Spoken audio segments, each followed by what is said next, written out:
right, folks, we're back with another one. We're back. We got Shake and Bake up on the lift. Mike's already started doing a few things, but the main thing we're gonna do tonight is we're gonna add the E85 gauge along with the mounting bracket. And I'll put up all the information once we get into the video. I'll put all the information, the cost and all of that. And if you guys want an E85 gauge, here's the way to do it.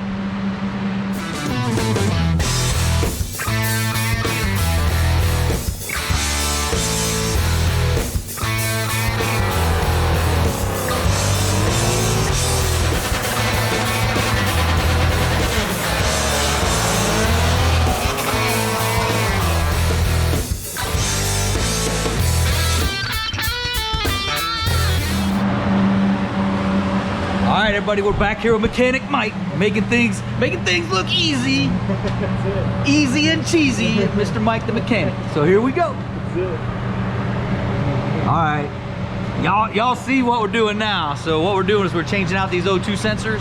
I got the 171. What was the other 174? Things running a little lean.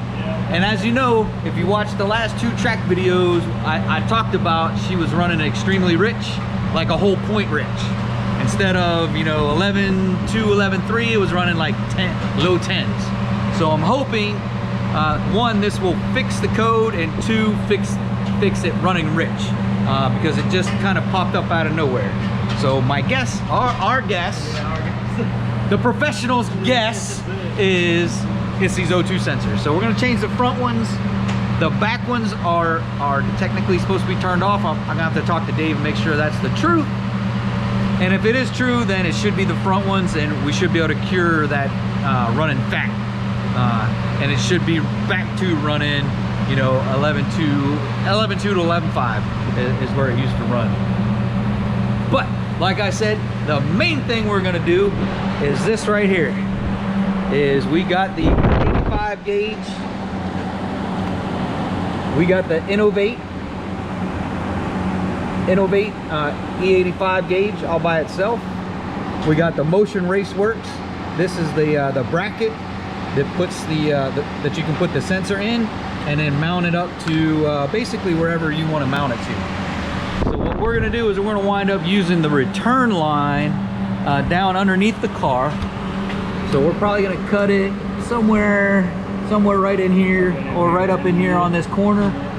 Then we'll go ahead and we'll mount it either here or at the bottom. There's actually another plastic cover that'll cover that up, and then we'll run it up through into the cab and run it into the 8-pillar, which I don't have my 3-pod 8-pillar yet, but it's coming. And I'll put all the links in the description of where I bought everything. And then run the gauge up into the car, and that should be it. So once we get the cutting lines, I'll come back on and show you where we're at. All right, everyone, we're gonna go back to the O2 sensors just for a second. And remember, if you're gonna change your O2 sensors out, there's 2 of them, and they're different part numbers. So make sure you get one left and one right, because they're two different sensors, and here they are. So the wires are a different length, the wires are a different color, or the connection's a different color. And the reason why I really wanted to do this was take a look at these bad boys. They look pretty rough, and again, that's from running a whole boatload of boostane, a whole boatload, truckload of boostane through Shake and Bake when we were running the boostane. So hopefully, you know, I ran boostane for about 1.5 years-ish, give or take, and didn't have a problem with the O2 sensors. Just now having that issue. We hope that's the issue. It may not be, but we're gonna find out. But yeah, that's what your O2 sensors are gonna look like. A whole lot like your spark plugs when you pull them out. But your spark plugs will be real orange from the boostane. But hey, I had a good time running boostane. I have nothing against boostane, and ran great, ran some good times. But we moved on to E85, folks, and we got the gauge, and we're gonna put the gauge in, and we're gonna get some video, so stay tuned. All right, folks, so what we're gonna do is, so we're not cutting crooked and getting bad cuts on the fuel line. What we're gonna do is we're gonna unhook the return line from the not the fuel gauge, the fuel pressure gauge, regulator, and we're gonna pull the return line down through, make sure we get good cut straight cuts straight, and then we're gonna throw in there's a lot of wind blowing on me, and that's the setup. We'll throw that in there, and then once we get close to hooking that back up, we'll come back on. All right, folks, one thing we didn't do, we disconnected it from the regulator. We didn't disconnect it from the tank. So when you do this, if you don't disconnect it from the tank, you got to be careful, because your fuel is going to run out, because it's going to be the lowest point. So whenever you make that first cut, make sure you raise it up to where all the fuel don't come running out. All right, remember that. Or disconnect it from the tank. If you disconnect it from the tank, then you're good to go. We just didn't disconnect it from the tank. We're going the shortcut way. Yeah, the shortcut way. And when we screw this up, then we'll take it off from the tank and do it right. So there we got our marks. I know that light's bright. We got our marks where we're gonna cut it. Mike's gonna come with the bolt cutters. I got the fittings, and hopefully we don't lose a lot of fuel. If we do, it's only corn, man. It's good for the environment, right? All right, we'll be back. All right, here we go.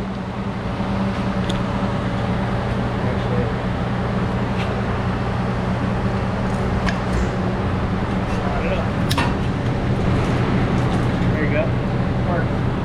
All right, we got it. We got it up high. I got it. Ooh, that's gonna stink when them headers get hot, boy. Yeah, man. We'll tuck this up over here. Try to keep it up. All right, that's the first cut. We'll get the second cut here in a minute. We got an intricate operation going in here.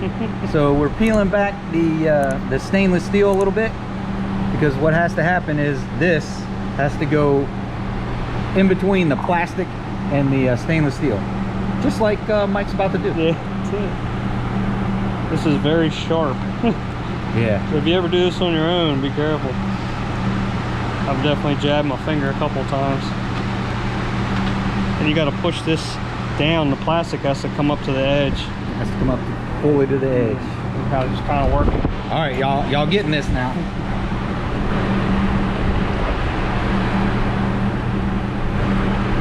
I remember doing this the old shake and bake. The whole the whole fuel fitting, system. Every fitting. That's pretty good. So you should be a professional at this by now. Professional. So again, that's Mike, man, making things look easy. All right, then you just plop that bad boy on there. Plop this in there. Make sure it's in there, and push screw it together. And then that fitting will smash and cause it to seal. Now I need wrenches.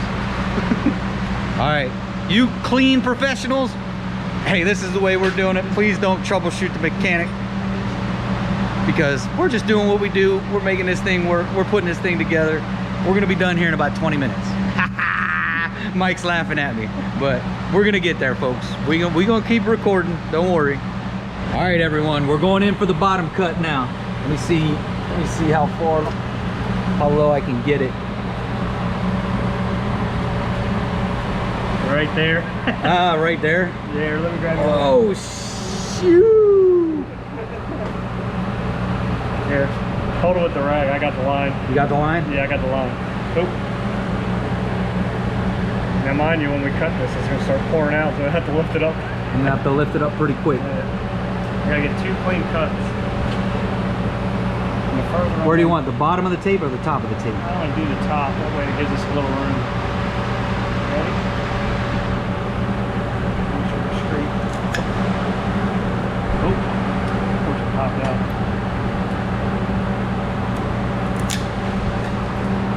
Woo! Yeah, buddy. Yeah, man. All right, I got it. Did you grab me them 2 fittings? All right, let's get the fittings. All right, we're just gonna do the same thing we did that other one.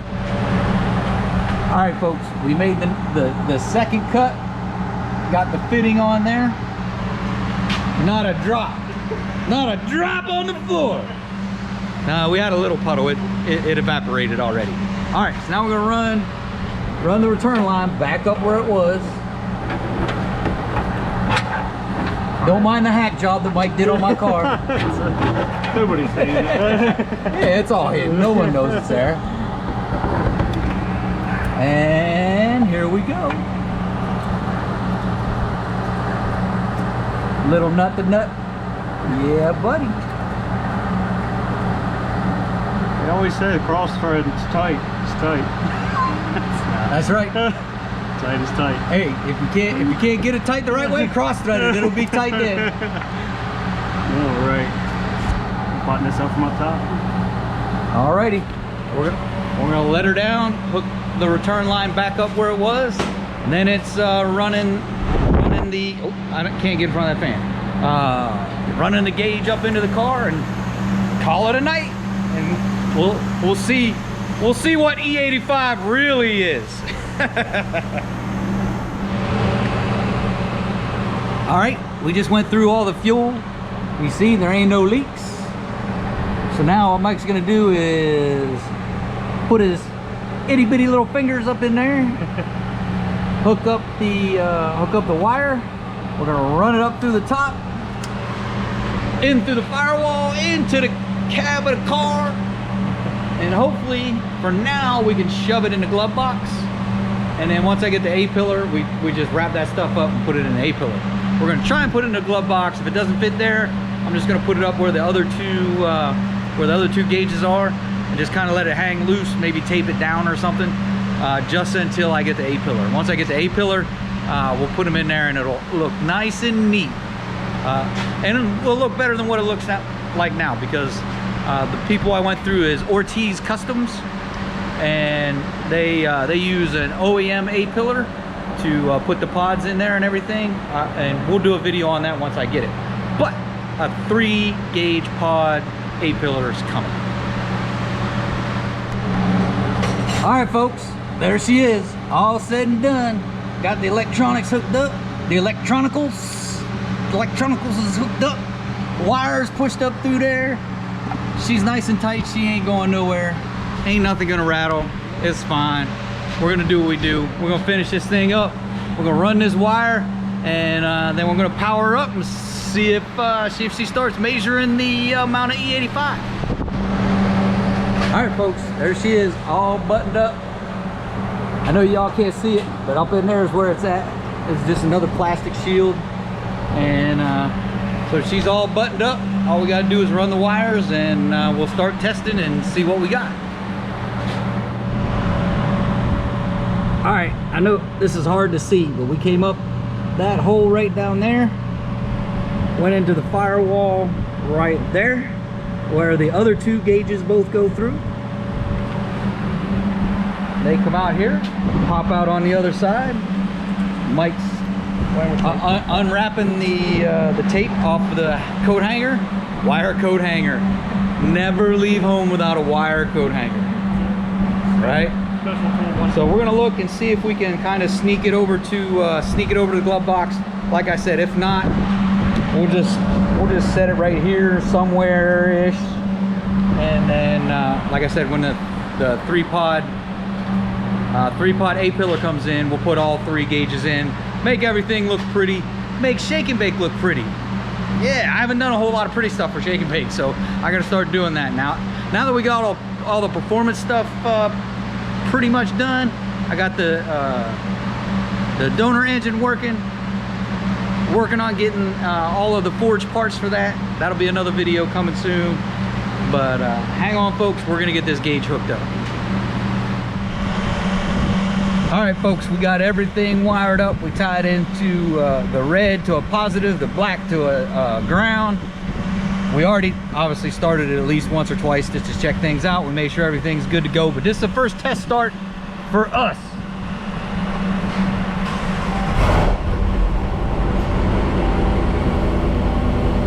we are, folks. She's running, let's look, 78 now. Last time I tested it though, it was right at 85. So I'm sure once this thing begins to learn, begins to, you know, drive around, let it learn for a little while, hopefully that'll clear up and should get closer to 85. Unless my testing's off. It could be that too. But hey, that's it for this one, folks. Y'all saw the install. We'll do the 3-pod pillar once it comes in. But that's it for this one, folks. If you're stopping in for the first time, please check out the rest of the channel. If you like what's going on with the channel, please like those videos, subscribe, smash the bell, shoot me a comment, share it on your social media. I definitely appreciate it. Channel definitely appreciate it. Let's get to 5K, folks. That's it for this one. Adios.